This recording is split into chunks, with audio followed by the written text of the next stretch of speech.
حسن يري ها أحمدو وجه بيسيا ورني وجه بدي على غفرة شقيسة وحكوك هذا حسن يرو كلته أفضوبك وانك جاب بيسان وجه بيسيا لو ديد كرنا ما غانه xildhibaanada mucaaradka ah waxay idinku tilmaameen inaad Axmed aadan madow afduwantihiin waa kuwa inta ku jira hadda oo dastuurka ka hadlaya xildhibaanada labada gole in idinkuna waxaad ku eedeyseen Axmed Madoobe ama yaani madaxweynayaasha dawlad goboleedyada nidaamka madaxweyne xasan sheekh ka soo horjeeda iyaguna inay u afduuban yihiin labada afduub keeba sax oo aad isku eedeyseen hadda adiga magacaaga muxuu ahaa Abdallah hadda qof afduuban man kuleeka xildhibaanan ahay waa imid nidaamkii golahan aan ku dhex jira golahan meediyii oo tabinaya kamid tihiin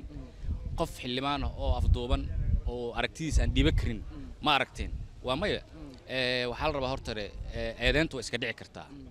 laakiin waxaan halkan ka cadeynaa in xildhibaanada qaarkood aysan mudnayn waxyaabaha ay ku hadlayaan afduub haddii la yiraahdana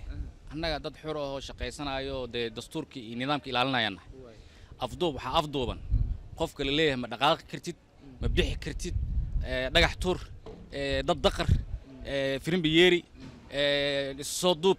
whatsappka igu soo dir hal lagu arko marka yaa la dhahay xildhibaanada banaanka jooga la dhahay oo inta maxaa looga baxay waxa ka dhacay ma la socotiin weegii hore inta ganaaxa dhicin maxay dagaal ka dhacay fooda ka dhacay askar la jir dilay xildhibaanada qaarkood dhaawac ka soo gaaray isjiidkaas marka sidaas darteed waxa fiican xildhibaanada afduuban waa kuwa banaanka jooga xorta isku sheegay yaa kamid ah xildhibaanadaas u jeedada kamid ah oo arkaysid yaa noo magacaabi kartaa fiiri xildhibaanada hadda arkaysid oo banaanka jooga maahan magac hebel iyo hebel inaan ku dhaho waxa kowgay hadda xasan yaro kaleeto afduubku waa ninka jeebeesan waa jeebeesan yahay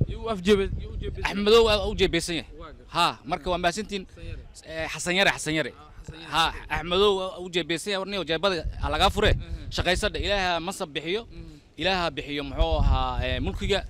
waxa helaysidna ilaahay baa ku siinaayo laakiin jeebada ku jirta ka soo baxo maasintiin